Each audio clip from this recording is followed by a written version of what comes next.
Hey, we are live. Better late than never. It is Boogie with Will Red Friday Morning Caffeine. Actually, yeah, Red Friday Morning Caffeine. We're a little late this morning. We had a power outage here in Florida. Power is back on and restored.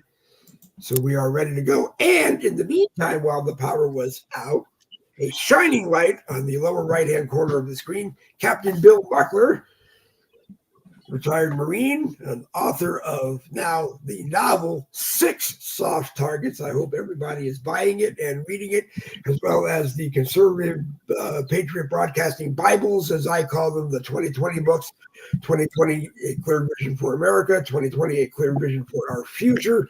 All three books right now are available. Go to the Bill Buckler Facebook profile and message him, give him your address, tell him something about you, and mysteriously, the books guaranteed will arrive in your mailbox. I promise. Anyway, Bonnie Johnson, our disabled homeless vets advisor, is with us. Randy Rhodes. All roads lead to whatever he's doing and wherever he is. And so I'm going to turn it over to Bill. Bill can do a little bit. Tell us what's going on, Bill. Well, every Friday, Dave, and good morning, everybody. I guess I should start out with that. Good Friday morning, Red Friday.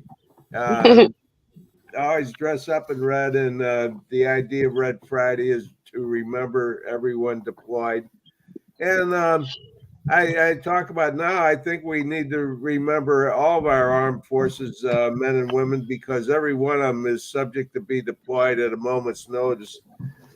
We've got a commander-in-chief that I have zero trust in right now, and that's really a sad thing for America. Boy, we don't know what's going to happen, or we could be in an all-out war in hundreds of different places immediately with the way this administration is handling things. And if you remember, it was Robert Gates, who was a former Secretary of Defense, said, and I'll paraphrase this, the one thing we know about Joe Biden's foreign policy is he's wrong every time. And we've seen that this week. Boy, has he been wrong on everything, really wrong on Israel and Hamas and holding up weapons and so forth. But I wanted to talk about something else today. I thought that this issue was dead and gone a few years ago. But apparently there are Russians, Nigerians, who knows where they're from, are still preying on people, United States citizens, and getting them to send them money and thinking that they're going to have a fantastic love life with them. So let's talk about our guys that are deployed. We got guys deployed, guys and gals deployed in I hear these numbers like 150 or 170 different bases around the world. I don't know if that's true or not. I guess, if every time you counted a place where there were maybe two or three stationed someplace, that might be true. Or maybe if you want to count the Marine, pardon me, the Marines and embassies, I guess they're stationed overseas. But we have typically about 30,000 troops in South Korea, and we've had them there since 1953. We had a lot more before 1953 when we were involved in the Korean conflict. So anyway, this 30,000 is really 30,000, pardon me,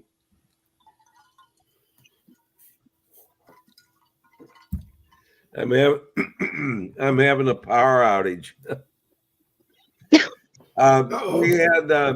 We typically have about 30,000 there. I've read numbers that's down to 27,000 and various numbers.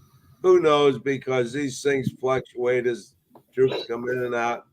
And they're probably not all Army, because I've talked to Marines who say they've been assigned over there some kind of special duty or whatever.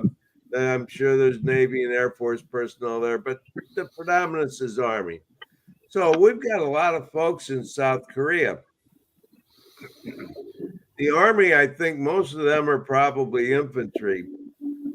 One of them is a staff sergeant from Cheyenne, Wyoming, by the name of Gordon Black. So, without being able to find out a whole lot of information just by his rank, staff sergeant means he's probably in some type of infantry outfit as opposed to being a specialist. And I don't know how the Army does that. You know, they have specialists and they have other ranks and everything. But in any case, Staff Sergeant Gordon Black, if he's a staff sergeant, I presume he's been around a while. You don't make that, out of boot camp or on your first assignment. So anyway, he apparently has been in contact with a female from Russia. Now, right away, that's got to raise some red flags, a female from Russia. I don't know about you all, but I think I got like 4,700 Facebook friends, and I've probably got about another 500 or 600 in the queue. And then half of them are all these, sites where somebody wants to have wants me to have some kind of romantic involvement with them. So anyway, apparently the story is this guy has seen this girl several times. I think he's probably seen her maybe on Facebook because apparently that's where they came from. So in looking at this, I also found out that the guy's mother from Cheyenne, Wyoming knows about this as well. So she's actually sent this girl like $600. Another red flag. So Gordon Black, Staff Sergeant Gordon Black, leaves South Korea and travels to Russia. How in the hell anybody in the service can do that? When I was on active duty, the only time you went any place was when the Marine Corps took us there. We just didn't go anyplace. And you couldn't even go on leave unless you had special permission and everything. I remember I let one of my guys go on leave as kind of to go back to the States, and they weren't even allowed to do that. I kind of lied about that so the guy could go back and get married and bring his wife back to Hawaii because that wasn't allowed. So how was this guy able to travel from South Korea to Russia? I mean, this is mind-blowing to me. And when he gets to Russia, what do they do? Does he get to see his new lover and have an affair with her or whatever? No, the Russians arrest him and put him in jail. And the charges are that he's stealing money. Well, I don't believe this girl really exists. I don't know if you remember, but there's been all sorts of stories. But I remember there was one, they did sort of a feature on it where this guy fell in love with this Russian female. And he sent her tens of thousands of dollars, and she was going to meet with him in the UK and different places, and nothing ever happened. There's always some reason why she couldn't meet him. So he decided he's got to go to Russia and rescue his lover, his love of his life. When he gets there, and they take a camera crew and they show this, he goes up to the door of this kind of squalid apartment building, goes up the door like on the third or fourth floor, knocks on the door, and some guy comes out, hairy guy in an undershirt, top type undershirt. Hey, what do you want? There's no female lives there, And this guy, then they show him, they interview him out on the street. This guy throws him out, interview him out on the street. He said, they kidnapped my lover. So some people get so involved in these things, they get so taken in that they'll do anything. So here's one of our guys who's an Army Staff Sergeant, Gordon Black from Cheyenne, Wyoming, actually goes to Russia. Now, here's the problem with this. Putin's got another hostage, right? He's got another armed forces guy. He's got the Seven Gersovich, the journalist. Who knows how many people he's got? So he's got them as hostages, so he can negotiate with that anytime. And we can't negotiate with hostages because as soon as we do, they'll steal another one. They'll kidnap another hostage and do it all over again. So you can't do that. You got to put your foot down. You can't say we're not going to do this. I don't trust Biden and the Blinken State Department to handle this in any way. I think they're trying to sweep it under the rugs. Anyway, here we are. We're trying to remember everybody deployed. And there's one guy we're talking about is Staff Sergeant Gordon Black, who's, I don't know if he's AWOL. I don't know if he got on leave. I don't know what their policy is and the regulations are for Army personnel in South Korea. I would imagine if things are pretty much the same as I remember, they could probably have R&R by go to Japan or the Philippines or something like that. Maybe Hawaii if they're married, to meet their wife or family or something like that. But to go to Russia, I don't think so. So anyway, let's get into this whole hostage thing again. Hamas is still holding 130 some odd hostages. That's just the number they tell us. We don't know if that number is the correct number. I don't think our State Department knows if it's the right number. I don't know if anybody knows it's the right number.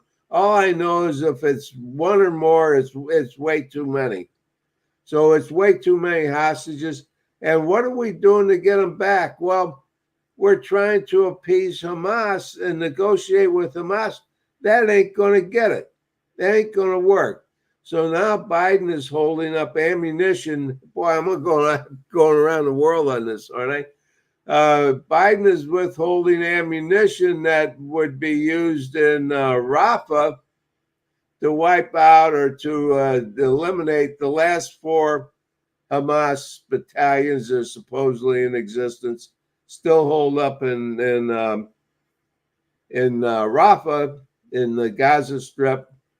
And Biden is afraid that the Jews, the IDF, the Israeli Defense Force, is going to kill a whole bunch of civilians, and therefore we're not going to give them the ammunition, artillery shells, etc.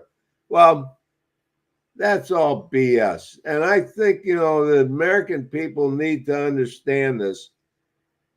Biden is doing this because he's trying to appease the Hamas wing of the Democrat Party because he's afraid he's going to lose all their votes because they're out on TV saying, we ain't voting for Biden anymore.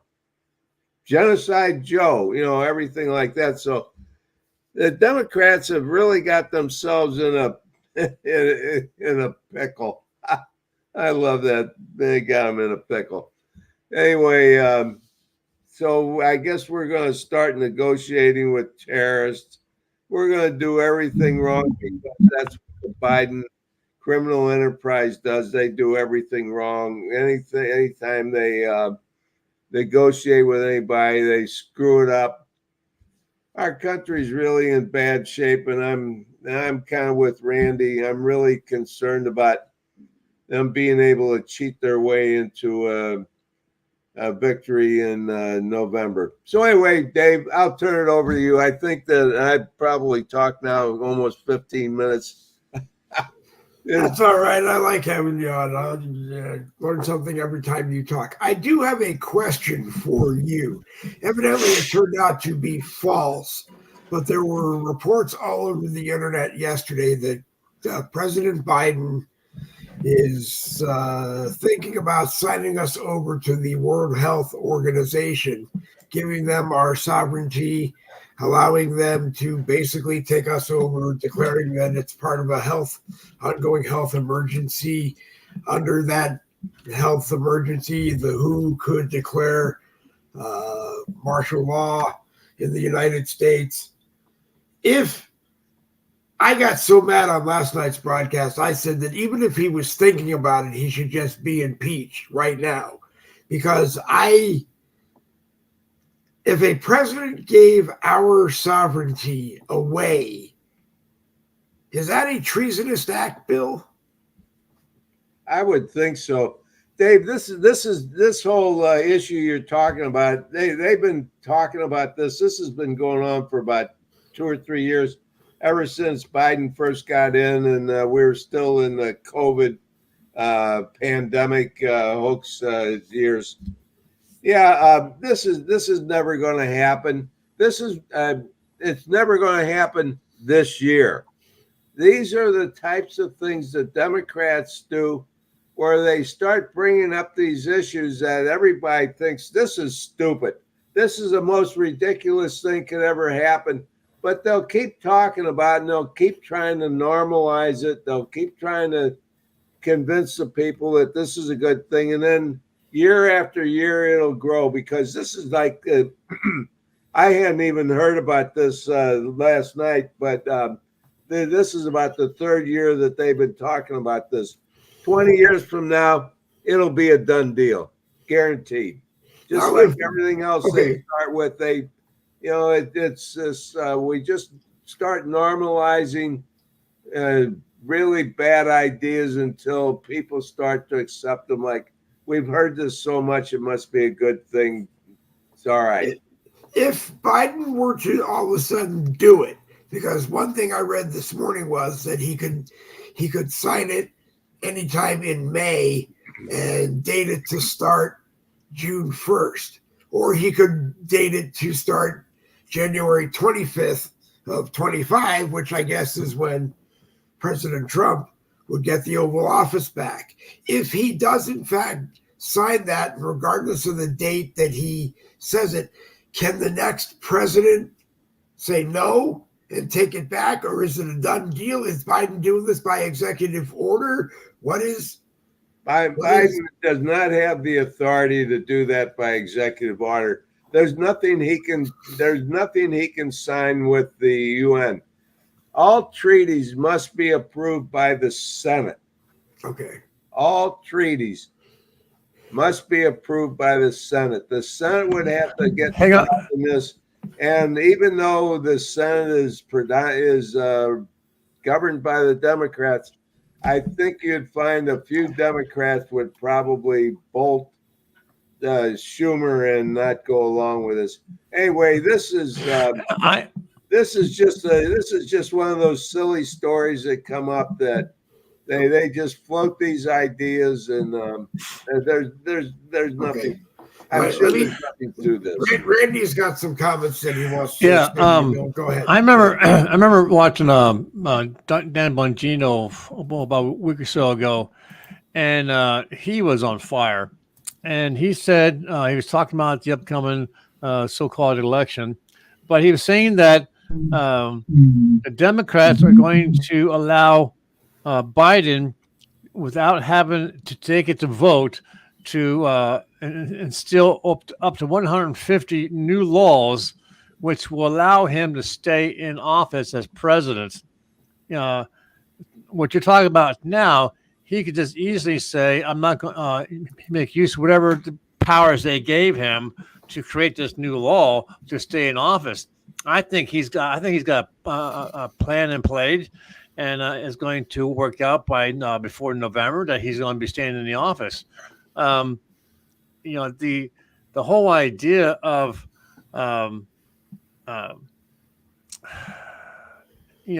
playing by the rules was what Republicans always did. You got to take it to vote, you got to have majority vote, blah blah blah. But the Democrats, they don't do that. They wait until 1, 2, 3 o'clock in the morning. Half the people are at home asleep. As far as the Congress and Senate people, and that's when they do their dastardly. And it's like you're saying, as long as they're talking about it now. We're going to keep hearing it about the new law that's going to keep it in play. And when it happens, we're not going to be surprised because, hey, I remember back, what 2 years ago wasn't that they said they're going to be doing this, and no, they're doing okay. So they did go ahead and do that. That's what they're doing. They're telling us what they're going to do, and they wind up doing it. But like Bill said, could it be 20 years before it happens? Be what? Could it be 20 years before it happens? No, they have to maintain the White House. They have to keep it, no matter what. They got to keep the White House, and they're going to behind closed doors or late at night when people were at home sleeping, and most of the Congress people were home sleeping or asleep at their desk, and they're gonna, just like with the elections. They did all this stuff after midnight with the doors shut and shades are pulled, and then they pulled their shenanigans. They're going to do it again. Okay, unfortunately, we had to bounce Bonnie from the broadcast. There is some intentional interference that we're not sure where it's coming from. It's not Bonnie's fault, but it sounds like we would be in a wind tunnel. So we'll talk to our technical advisor, Dr. David Nobar, computer technician, and see if we can figure it out once and for all, because we like having Bonnie on the broadcast. Was she talking to us from being outside? No, well, she could have been, but I muted her mic, and every time I went to turn her mic on, it was there again. So I don't know if it is if it was something on with the volume. It's more than something on with the volume of the broadcast. It just sounds like we're in a wind tunnel. And that typically, when I hear it, is intentional interference, but we can't figure out where it is. So we'll talk to David and see if we can get it figured out. But then we'll go on with the conversation. Bill, what do you think? Do you just think it's not anything to worry about? Because what Randy's saying, Bongino, I like Bongino. I get his stuff. I subscribe to it and everything. He kind of gets off like he's on fire. Yeah, he's probably a little bit too far out for me. These types of things, to me, make absolutely no sense at all. There's no way that Biden can issue any kind of an executive order to keep himself in office. He can't even declare a national emergency to keep himself in office. That won't happen because even the Democrats always talk about the peaceful transfer of power. That just ain't going to happen. Now, what could happen is somebody else could be running against Trump other than Biden based on what the Democrats decide to do with Biden, because Randy's right about this. They're all about winning. They need to keep the White House. So are they going to bring in Big Mike or Hillary or what's his name? Gavin from California. Gavin Newsom. I mean Gavin Newsom. Gavin Newsom, yeah, from California. I would think that would be much more practical idea as far as the Democrats are concerned. Now, Randy did touch on something. The Democrats, as opposed to the Republicans, they have a different philosophy on life. The Democrats believe that the ends justify the means. In other words, whatever you end up as the end result, how you got there is of no consequence whatsoever. If it's illegal, if it's felonious, if it's murderous, it doesn't make any difference as long as you can achieve the end result. Where the Republicans are more like, we're more process and we're good guys and we're doing this and everything. And I will say, I have been so down on Republicans because I've been watching the trials that Trump is under, and there's no Republicans coming out to speak for Trump. And you'd think they would all be out there. And every now and then you'll see a little news clip from Ted Cruz or from the guy from Ohio, the congressman. I can't think of his name right now. They may say something, but yesterday, Rick Scott, senator from Florida, Dave, our guy, Yep, our guy, got in front of everybody and talked about how this was so corrupt, and he laid it all out. And why haven't the other 40 some odd senators done that, and why haven't the 200 and some odd Republican congressmen done that as well? Why aren't they out there talking about this? They know that, you know, if Trump loses, they're gone. You know, they're losing their power. So they've really got a you know, a pretty good motivation to protect Trump, but none of them are doing it. None of them are sticking their necks out, except for our guy Rick Scott, Dave. He finally stepped up, and he was magnificent. He was really good. And could Rick become Trump's? From what I understand, it's already a done deal. President Trump is just being quiet about it until the right moment, and the person who it is isn't saying anything out of respect for President Trump. But could it be Rick Scott? Could Rick Scott be Trump's vice president?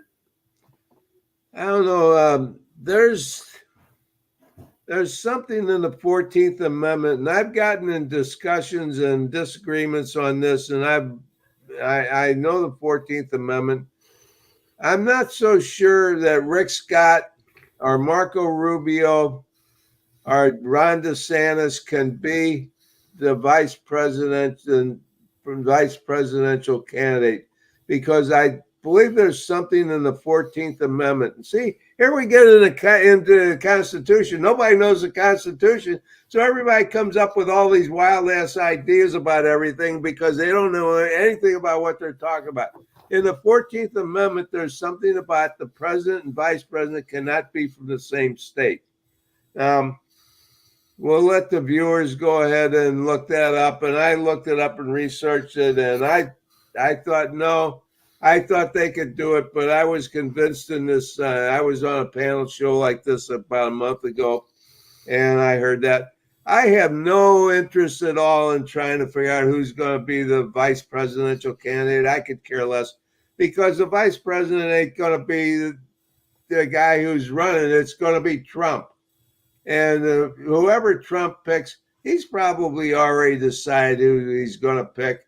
And it doesn't make any difference if he could pick anybody. And that's not going to win him the election. Trump is going to win.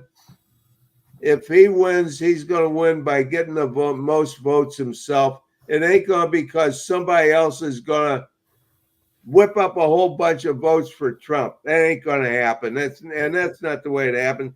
I've been watching these elections ever since Wendell Willkie ran in 1940. And let me tell you, the guy who runs as a vice president has no effect on the outcome of the election. Now, is it true, who cares who it is? Trump already knows who he wants. He's probably already got it, but you got to play the game, Dave. You play the game about, how are we going to do this? We got to keep the interest up, keep people guessing, because that's how you raise money. Now, on the Democrat side, if Big Mike were to get the nomination, there were rumors supposedly he would want his husband Barry to be the vice president.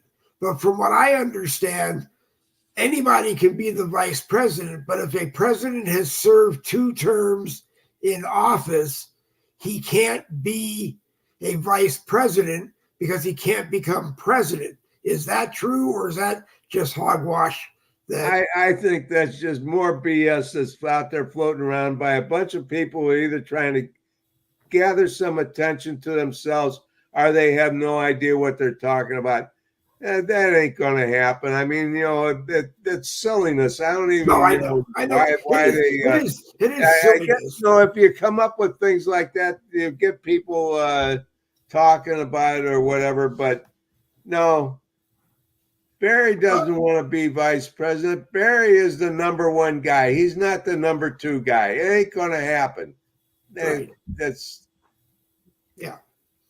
Randy, what do you think? What do I think? Thinking about turn my microphone back on. That helps. It does help. You know, I often, have mentioned many times, and I seem to get shut down each time because of the narrative. But the captain mentioned a couple of times, and that the commander in chief, which unfortunately this idiot in the White House has the hat of that he can wear as commander in chief. But the commander in chief is supposed to um, have respect of the people around him, respect of the other national foreign diplomats, and obviously respect of the citizens that he's supposed to be the commander in chief of. But when you look around and you see, the media of other countries like Italy, for example, uh, absolutely making fun of Biden and his inability to walk, inability to talk, inability to read a line, and so forth and so on. Um, it makes you wonder how our military, can follow this guy. Because, if he says, we're going to war, we're going to war. But, at the same time, though, we were talking, I forget if it was, what show it was, but it was a comment about the admiral who was a male dressed as a woman. And, and, and on. You can have these examples of gays. I mean, back in the day, you were not allowed in. Period. I mean, and if you were gay, you kept your mouth shut. Um, but now it's all out in the open. They can do whatever the hell they want. They can dress in women's clothes while they're on duty, and they are a total embarrassment. Um, I just don't understand how the military, who still retain the honor of wearing the uniform. I think for the most part, the Marines are pretty, uh, uh, uh, settled in the fact that they still honor and respect, their position, their uniform, and what they're commanded to do, which is protect our nation. But like the Air Force and the Army, they seem to be more leaning towards the wokeness of being able to do whatever they want. I mean, I saw videos of you know of the disrespect from the non-commissioned to the officers, and the officers just take it. I mean, the laws are being changed. In the military, as far as how you talk to each other, how you address each other, sir, ma'am, yes, sir. No, sir. Yes, sir. No, sir. Yes, ma'am. Yes. Now you can't use those anymore. You can't call someone by their gender. Um, so I guess my point is, you know, what would keep us from having a uh, generals and admirals who still respect this country and still have honor for it? What would prevent them from gathering up their soldiers and saying, "Look, this guy in the White House is not, the commander in chief. He was not put there legitimately, and he has done everything possible to destroy and tear down our nation. It's time to replace him." So, what is keeping our military from standing up and saying, enough's enough, and remove him from the White House and put someone else in? Bill, what's the answer to that? Well, I don't want to disagree with what Randy's saying or anything like that. All I can say is, as an officer in the United States Marine Corps, I took the oath to protect and support the Constitution of the United States of America. All military officers have taken pretty much the exact same oath, and we are there to protect the Constitution. And everything that Randy's talking about, those are not issues that the military is concerned with. We're not a banana republic. We're not, we're not Guatemala or Honduras, where some general out in the boondocks someplace can get together a band of rebels and take over the country. It doesn't work that way, and people in the military don't think that way. These are all things that people come up with just to be hear themselves speak, and I don't see where there's just no possible way that any officer in the United States Armed Forces would ever think that they were going to overturn the Constitution. It just ain't going to happen. That's a shame. Okay. Yeah, I think it's a shame. I understand what you're saying, but and the argument always goes back to the Constitution, what our forefathers intended for our nation. But at the same time, the Democrats had absolutely no problem stepping all over that Constitution, ripping it apart, and putting it back together piece by piece where they wanted to be. I mean, just look at the whole thing with the transgenderism and the schools and the court system saying to a 5-year-old, you can have a sex change you want. I mean, they don't care about the Constitution. It becomes useful when they want it, but otherwise they're going to do whatever the hell they want and just to maintain power and position and money. Again, I get both back to we on the right are all set about God and country and the Constitution, and we're going to sit back. We're going to let the shit happen around us, and we're not going to do anything to stop it. And then just hope for the best. And that's what November is going to be all about. But I don't think the best is going to happen. Bill? Hey, we the people vote the Democrats in, so we the people are getting exactly what we're asking for. If we want to do it differently, then change it. And I don't think we the people voted the Democrats. I think we the people, with the use of computers, dead people, and illegals and non-citizens and crossing state lines to vote.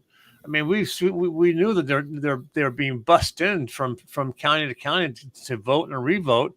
So it's not and not to be disrespectful, but it's not we the people voted the Democrats in. It's the Democrats making use of the system, the computers and the algorithms and the dead people, and there's evidence of them going out and going into cemeteries and writing down names. So that's how they won. They didn't win legitimately. They won by cheating. But doesn't it fall on we the people I'm the first one that said, obviously, the election was stolen, and I was considered an election denier. I don't have any problem with all the things you said, Randy, except for one thing. We the people put the Democrats in. It's the Democrats at the lowest levels with the judges, the precinct captains, or whatever the hell they're called in whatever area they're in. The Democrats control all of them until the Republicans finally get to a point where we say we're gonna get in there and have equal footing with them, and we're gonna stop this nonsense.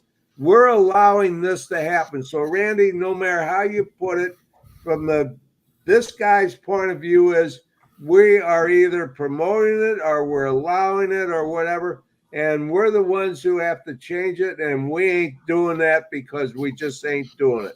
Yeah, I agree with that. Yeah. The election, the last election, yeah, it was stolen. There's no question about it. Did they cheat? Of course they cheated, but we allowed them to do it. We allowed them to keep us out of the vote, the rooms where they were counting the votes. They said you can't come in, so we said, okay, you can't come in. But if it was Republicans holding the Democrats out, they'd have bull rushed in and got themselves in there. Yep. We're not out there working to gain power when I say that, when I'm saying that about, I'm talking about loyal American constitutionalists.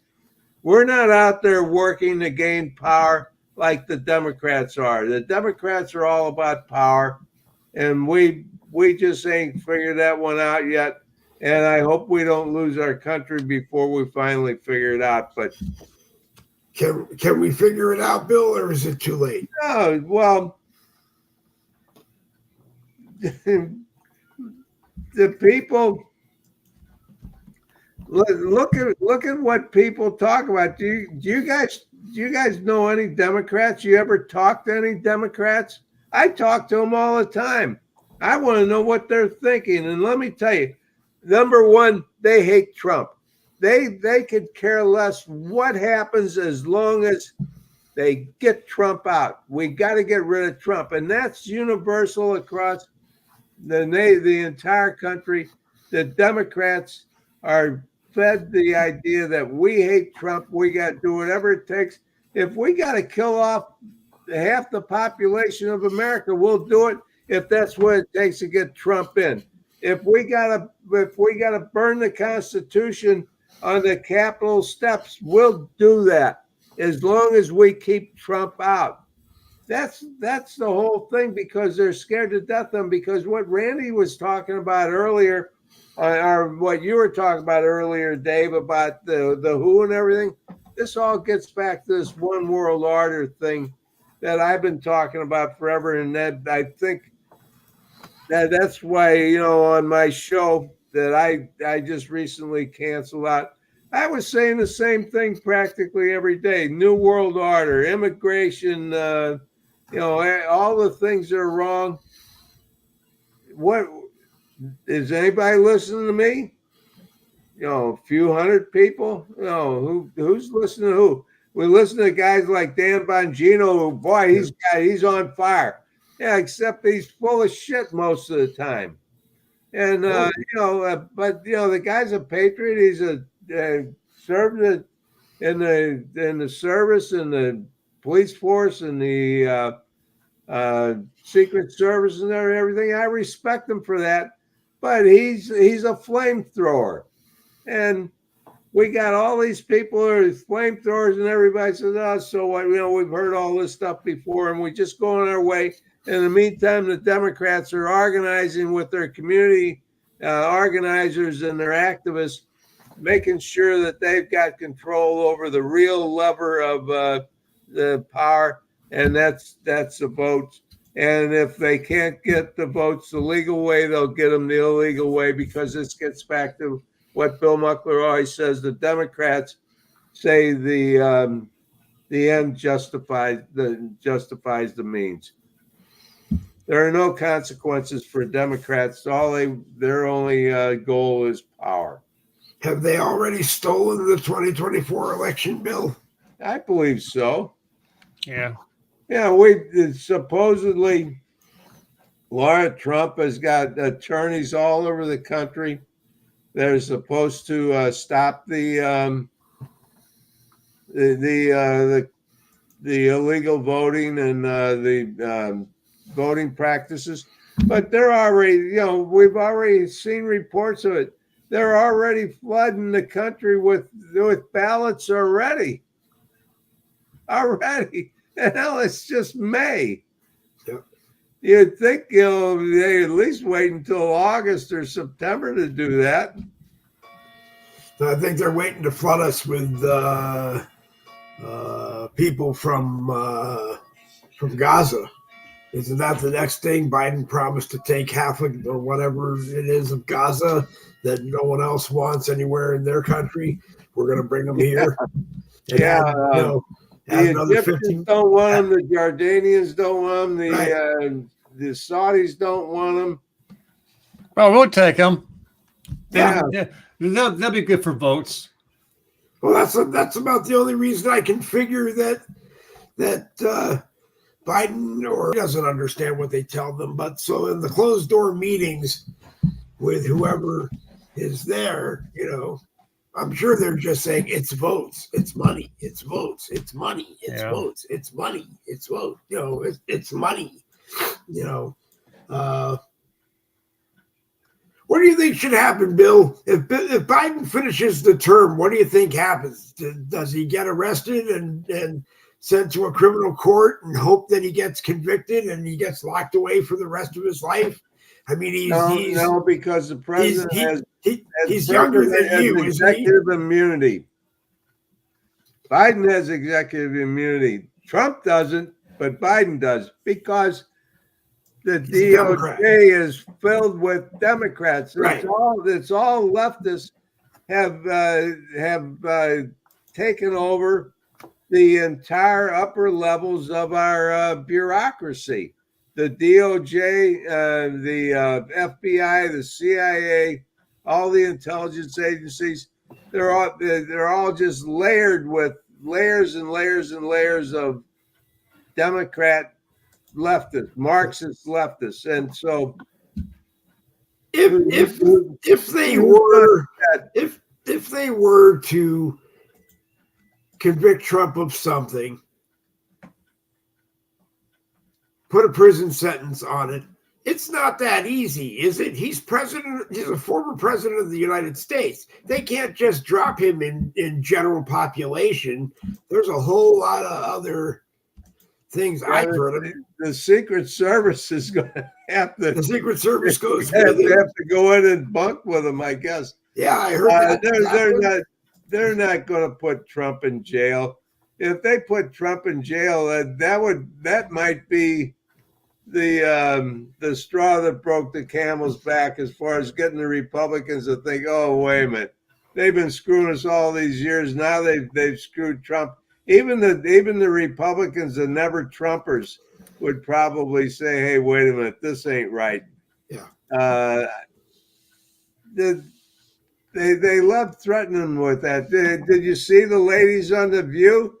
They were gleeful about, and they got their audience whipped up and cheering for Trump going to jail. Which jail should he go to? They talked about, can we reopen Alcatraz and put him in Alcatraz? Can we send him to Guantanamo Bay, Rikers Island? I mean, this is what they talk about, but they keep the base kind of ginned up and excited about all this stuff.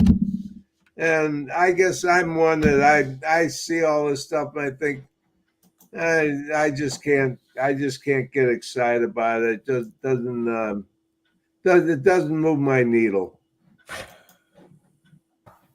Go ahead, Randy. I gotta turn my mic off because my dog's going crazy in the studio. You know, it's a sad commentary on our nation as a whole when, as you were discussing, the Democrats can do whatever the hell they want, and they don't care. They don't care about the end result. They care about the end result. They'll do whatever it takes to get the end result as they want it.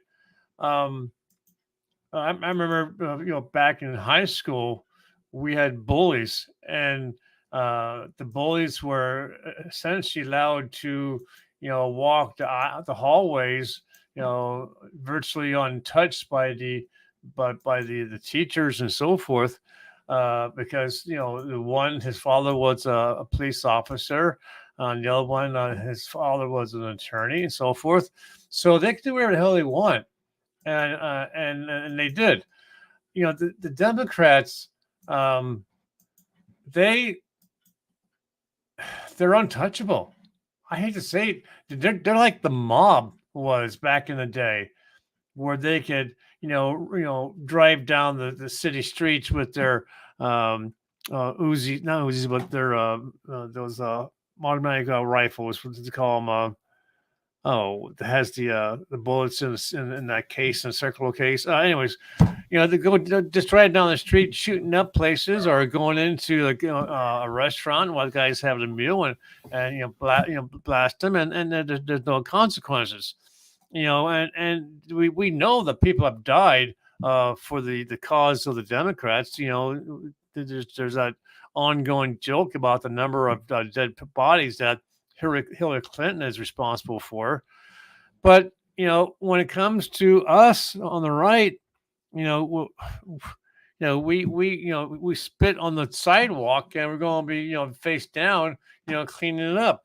And poor old Trump, he's there. He's just trying to make our country better for our grandkids and our great grandkids, and they're putting them through the grinder.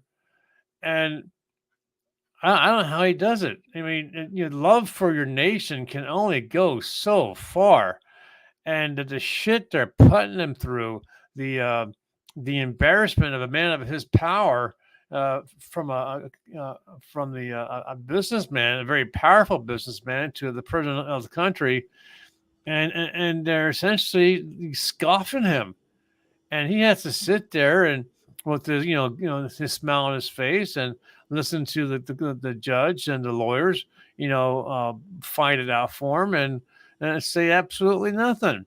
And when he does say something, he gets fined $1,000 or $1,000 or $1,000. And now they're saying that if he keeps talking, they're going to throw his ass in jail, just to shut him up. Just to shut him up. Look at what the Democrats have said across the last 4 or 6 years.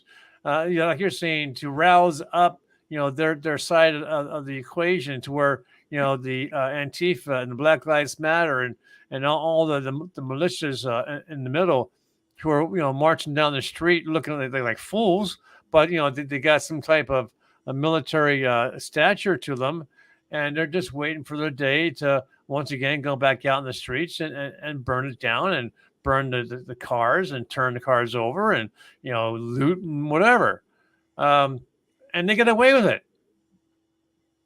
Why? Because they're in control of all the judicial system. They're in control of the FBI, the CIA, the district attorneys.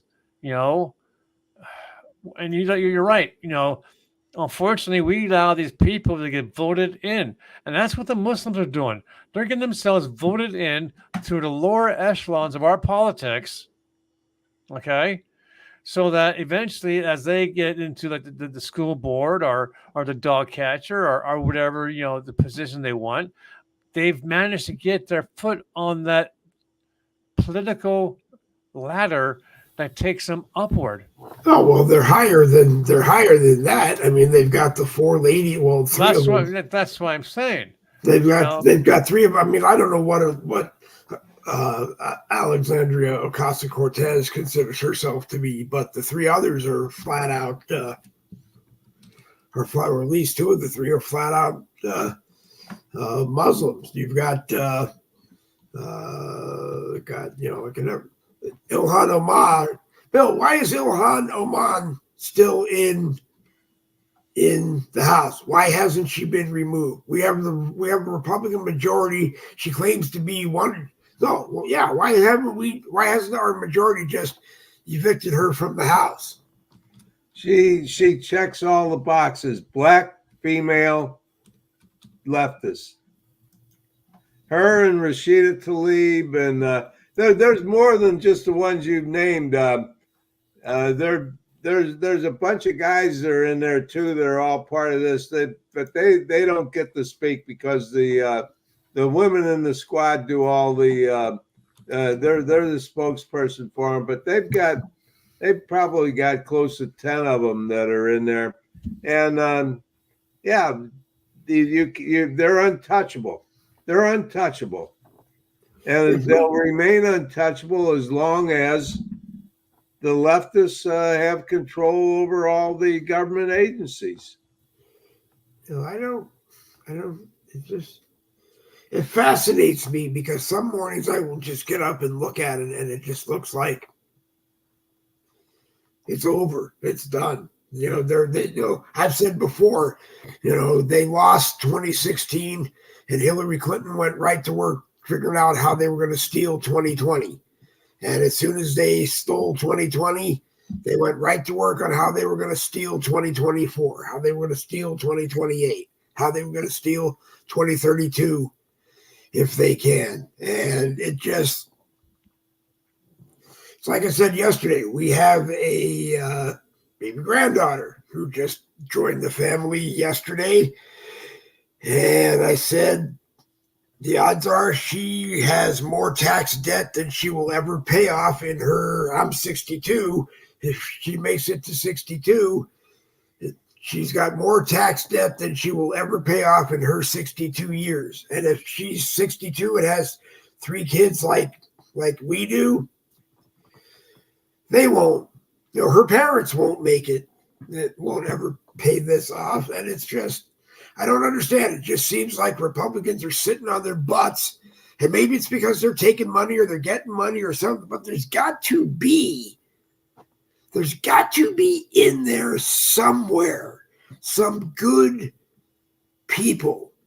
Like, have you ever met Kat Kamek, Bill? She's a Republican in the House. Have you met her? From Florida. I've never met her, but I've seen her. In fact, she was on. She had a press conference or an interview yesterday. She was talking. Yeah, she's good. I like her. Yep. I mean, I just, I don't know why the good ones that are sitting in the back, maybe they're just sitting in the background waiting for the right moment. But I just don't, if anything, I said on last night's broadcast, I don't understand how anybody expects the Republicans to keep the majority because we got rid of Kevin McCarthy. We brought in Mike Johnson, and I think we have Kevin McCarthy 2.0.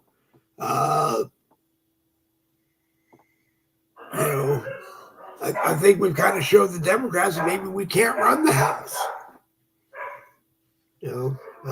Well, it's difficult to run something like the House of Representatives when you have like a 5-4-3-2-1 majority, and that's really what it is.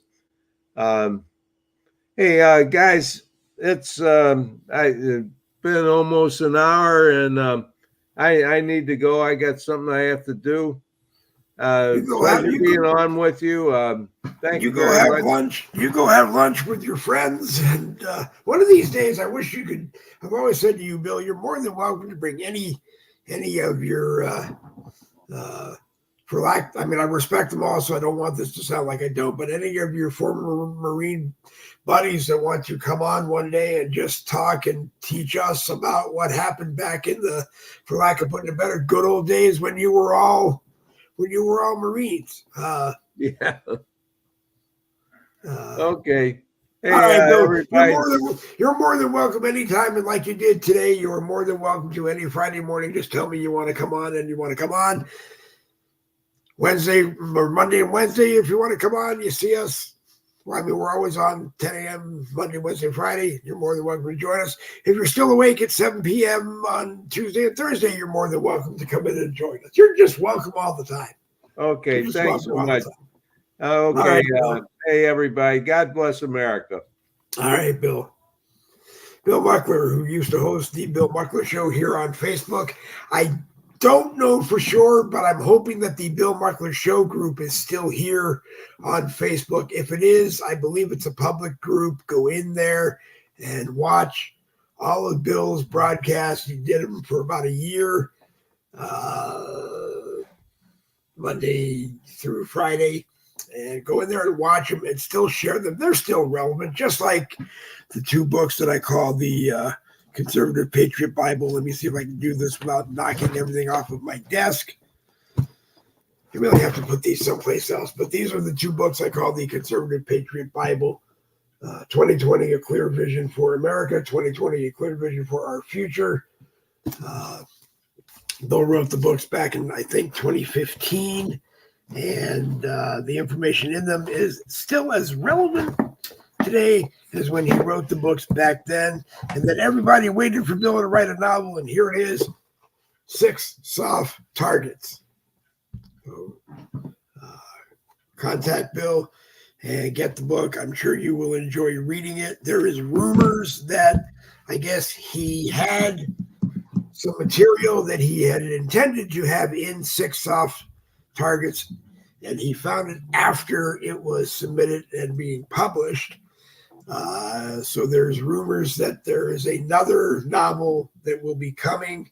Maybe there'll be more. Maybe there'll be a whole series to become one of those authors. But I like having Bill here a smart man, a retired Marine captain, an entrepreneur, an author, a internet broadcaster. Go to Bill's Facebook profile and message him if you want the books. He will. He needs your address and make a donation. And the donation that you should make is if you order 6 Soft Targets, the novel, $25. If you ask for the 2020 books, $25. He wrote the books. He is publishing the books. He's paying for the cost of publishing the books. And he's paying for the cost of mailing the books to you, 89 years old, and he is still going 120%. Anyway, I'm going to shut up, Randy. Say something. Say something. Yeah, I gotta get going myself. I got some work I need to get done here. Our country's in a world of shit, and until those on the right realize just how deep the shit is, it's going to eventually get above our necks and above our heads, so we're not going to be able to breathe, and we're going to eventually be suffocated by it. I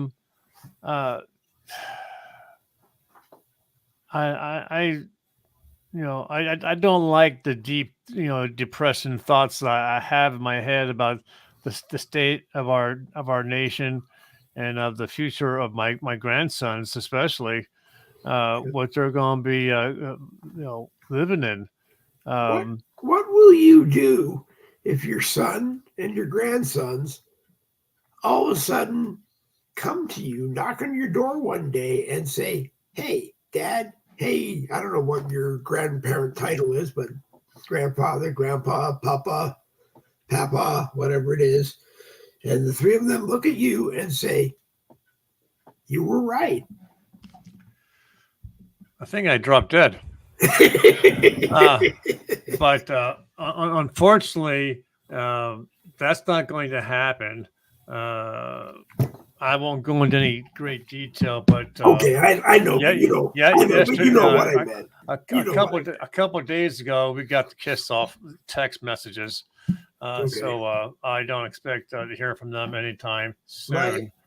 My father, before he passed away, my brother and I always had an estranged relationship, and in the weeks leading to his passing, he took me aside one day and he said, "I just want you and your brother to get along." And we corrected things. Family is the most important thing you got anyway. It's not the broadcast. It's not the groups. It's not Facebook. It's not thinking that you're well-known on the internet or even being well-known on the internet. Family is where it all is, because you can lose all that being well-known on Facebook. You can lose all that success that you worked for all the years on social media, and your family is still going to be right there with you. But exactly, and that's what's so, I guess, so disturbing for me, because here I have this side job working to find people's families and answer the questions of the families, and here my own family is in disarray. I got to imagine that one of the big questions is everybody asks you, where the hell is everybody else?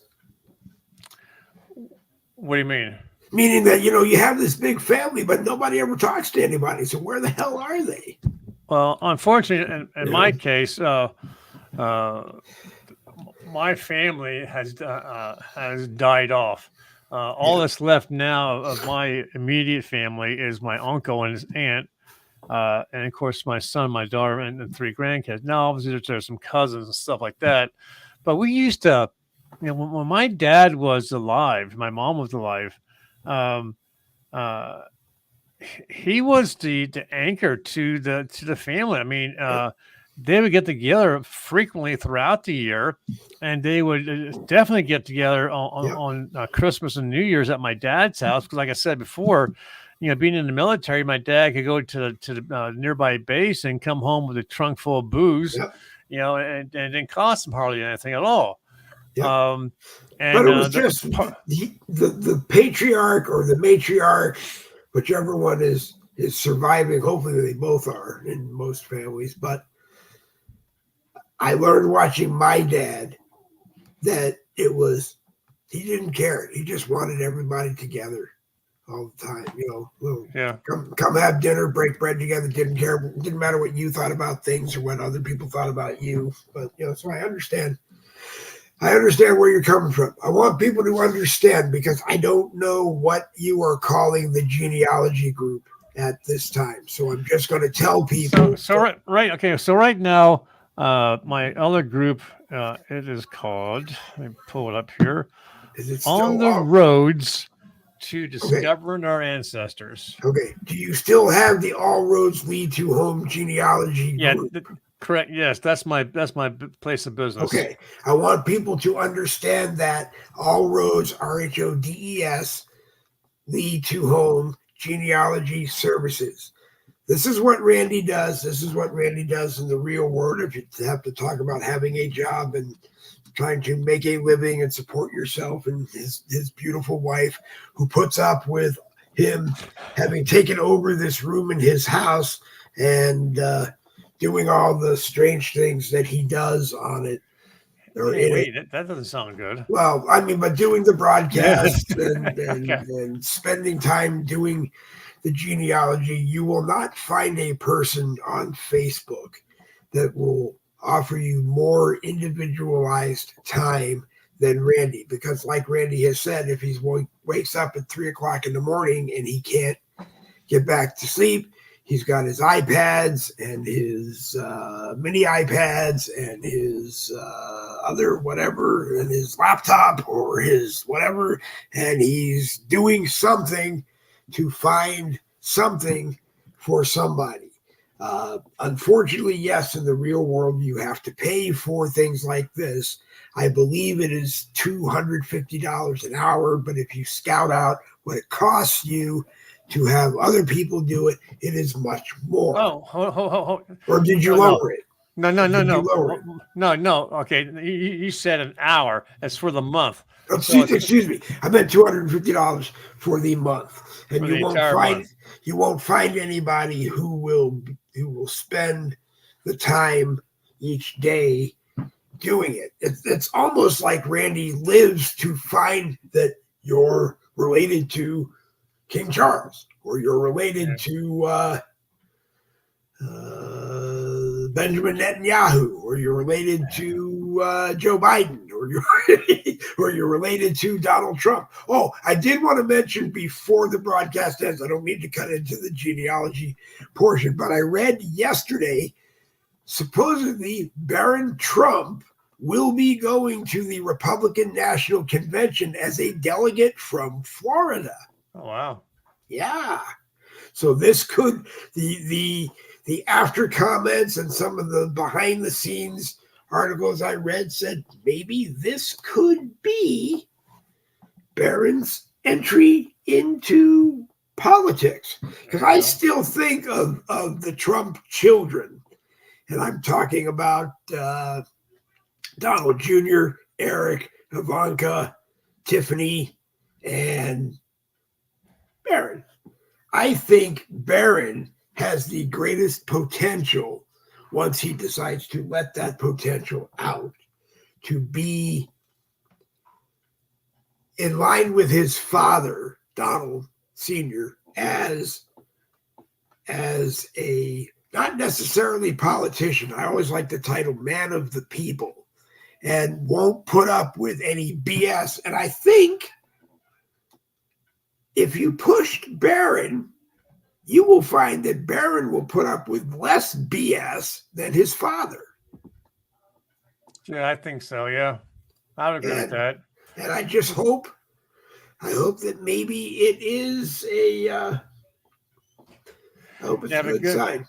He's the quiet one, and he's the one that's in the shadows. And I agree with you. I think he'd be the kind that he would push back.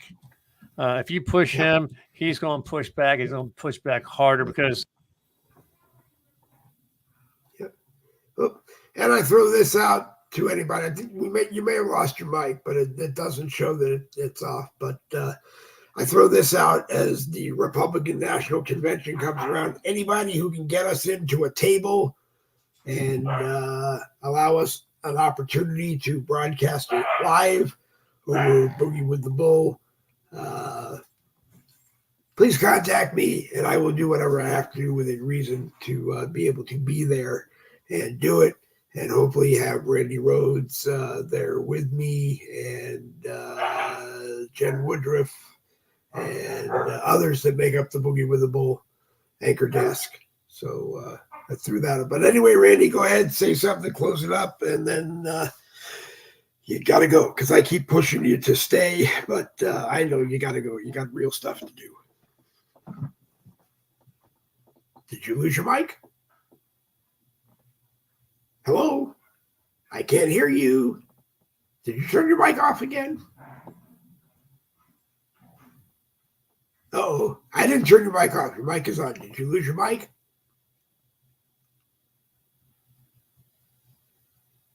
Can you hear me? I can hear you now. Welcome to Okay, Verizon. that's kind of weird. Welcome to Verizon. What often happens is when doing someone's family research, you come across that one branch that connects that person to over 200 royals, and that's what happened yesterday for my my newest client, Dirk Byers. His family, Wentworth, and I recognized the name. And another person, another genealogist, probably wouldn't have even thought twice about it, because they're just kind of focused on the immediate family and taking care of them.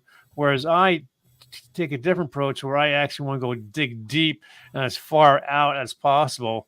So when I recognized the name Wentworth to another client, I went to the site on the internet. It's called Famous Kin. Okay, so if you do Famous Kin of blah blah blah blah, if that person blah blah blah blah has any royal or prestigious blood in the DNA, it'll pull up the entire list, and that's what happened. So I pulled up this list of all these very important people. Now they're not close. And I made it quite, hopefully I made it clear enough to him that these are not close, like your first, second, third, fourth cousins. These are distantly related to you. But the fact is that they are related to you. So it turns out that he's related to all these famous people, of which one happens to be General Lee. And he was absolutely... I asked you yesterday, the car or the actual general? I'm sorry. Did you lose your mic again? Did you turn your mic off? Because I'm looking at the screen and it actually looks like it's turned off. I did not turn your mic off, but let me see. No, you muted your mic. All right, well, waving will ignite, and we'll bring you back, and we'll talk more on this. Matter of fact, we'll put the genealogy section and segment at the beginning of the next broadcast. Oh, well, go ahead there. Go now. There you go. Okay. So anyways, so I just go further into the research than most people would. And obviously I always verify everything. And that's what I'm in the process of doing now. So I got to get going. All right. It was a pleasure. Tomorrow morning, 10 a.m., a rare Saturday morning Boogie with the Bull. If you're up and you're awake, please come and join us. I have no idea who will join us. William Rayfield, if you are watching, you are welcome to join us tomorrow. Bonnie, if we can get the background interference figured out, you're more than welcome to join us again. I don't know the number of people that watch on Saturdays because they're a rare Boogie with the Bull broadcast, but we'll try it again tomorrow morning. And if we don't, then we'll be on Monday morning at 10 a.m. with Randy and I and anybody else who wants to join. Tuesday, I think we're tentatively trying to get Jen to come back with Robert Angel Little for more of the Romanian Revolution, leading to him coming to America, going a little further on that. And beyond. So, And one last thing, I am loving this new screen of mine. I am absolutely in love with it. I think I might try and get a marriage license and marry it. Now, was that on advice from Dr. David Novar, computer technician? No, I just the monitor I had when I was that was really nice as well, and I got pissed off, and I somehow broke the screen.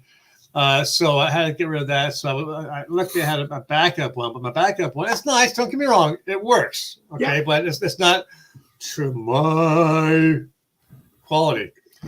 So I reached out to my famous people at Aaron's who love me to death because I'm always buying things. And that's 6 times the retail price, or 30 days, or 30 days same as cash. But it's tax write-off. But the nice thing it's a curved screen, and the quality of the imagery is like wow. So yeah, I'm going to get to the courthouse. I'm going to get the blood test done, and I'm going to marry my monitor. Okay. Yeah. All right. Are you doing it or am I doing it? Go ahead. You do it. All right. Let's see. 3, 2, 1. All right. Randy Rose, lead to home genealogy. Find the group. If you can't find the group, message Randy Rose and talk to him. $250 a month.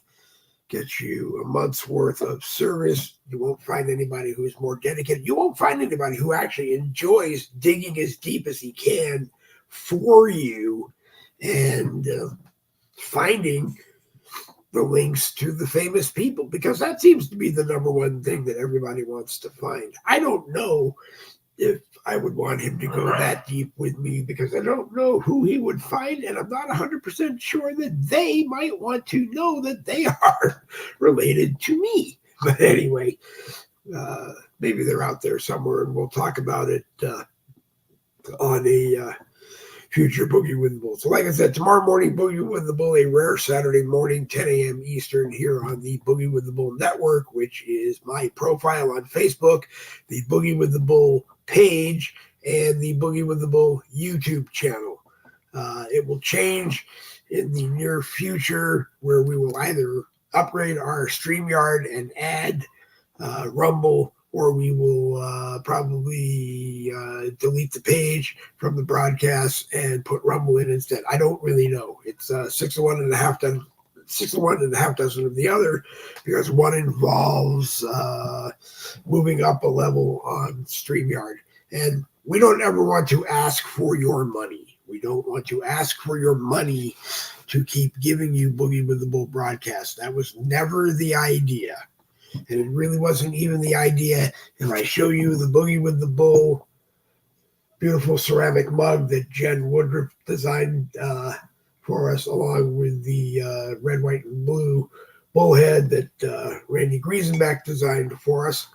A truly bipartisan mug. If you hold it in your left hand, everyone knows that you're a leftist, communist, socialist, dingbat, whatever, who supports Boogie with the Bull. If you hold it in your right hand, everyone knows you're a conservative patriot who supports Boogie with the Bull.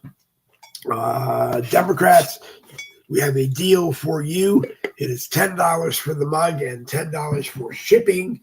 And conservative patriots, for you, we have a special deal for you. It's $20, includes free shipping. And you can contact me, and I will contact Jen Woodruff, and we have a supplier that makes them one at a time. It takes about 3 weeks to get it to you, and we can go from there. In the future, if we ever fall into a bucket of money and we can afford to order a few more and have them sitting around, then the price will go down accordingly. If you don't care about having a ceramic mug, then don't worry about it. I'm working on travel mugs, and as soon as my 2 favorite Cricut vinyl cutters start doing that again, and we get the logo situation figured out, we'll get a bunch of logos cut and be able to send out a travel mug at any time. And maybe some t-shirts, thinking about that as well. Anyway, I'm Dave Globin. You're not. This is part of the broadcast where I tell you have been watching Boogie with the Bull Red Friday Morning Caffeine, a copyrighted presentation of the of the No Budget Broadcasting Company. We do our best to get it to you. We're here Monday, Wednesday, Friday at 10 a.m. and Tuesday, Thursday at 7 p.m. Those times are Eastern, so adjust yourself and your time accordingly. We do apologize for the power outage that knocked us off and started us late, but we made up for it anyway. It gave you an hour and 20 minutes of Boogie with the Bull. So double B's for victory. This Boogie with the Bull broadcast has come to an end. If you liked it, enjoyed it, please like the broadcast, take it and share it on Facebook anywhere you can. If you want to share it off of Facebook, go to the Boogie with the Bull YouTube channel, subscribe to the channel. You get notified every time we're live, and then take it from the Boogie with the Bull YouTube channel and share it all over the internet. That will make us happy. Matter of fact, let us know where you're sharing it, and we'll let everybody know that it is there. It is embedded on StreetLock, StreetLoc, StreetLock.com. It is embedded in the Boogie with the Bull True Patriot group over there. And when we remember, it's posted on my profile at on StreetLock. We also try to make sure we post it at BoogieWTBull, at BoogieWTBull, our X profile. And like I said, we're going to get it onto Rumble. And I know I keep pushing it, and I apologize for that. But we will, I promise that by June 1st, it will be, well, actually, by June 2nd or 3rd, it will be on Rumble. And we would just go from there. It's all set and ready. We just have to do things to allow us to be able to go ahead and do it. It will not be on Instagram because I just couldn't get it to work, and I just decided that I didn't want it on Instagram because it's all over Facebook. Anyway, one more double B for victory. This Boogie with the Bull broadcast has come to an end. If you want to be part of the fun again, join us tomorrow morning at 10 a.m. on the Boogie with the Bull network. Again, my profile on Facebook, the Boogie with the Bull page here on Facebook, the Boogie with the Bull YouTube channel. And all three have live chats, so you will be able to be a part of the program. Disregard if it tells you on the Boogie with the Bull page about making or buying stars so that your comments get regular or get seen on the screen. That part of it is not active right now, and I do not know for sure if that part will ever be activated. It will just be another revenue stream, and it won't go into my pocket, so I have to decide what would happen with it. Probably some donations to worthy charities. Anyway, I'm Dave Globin. You're not.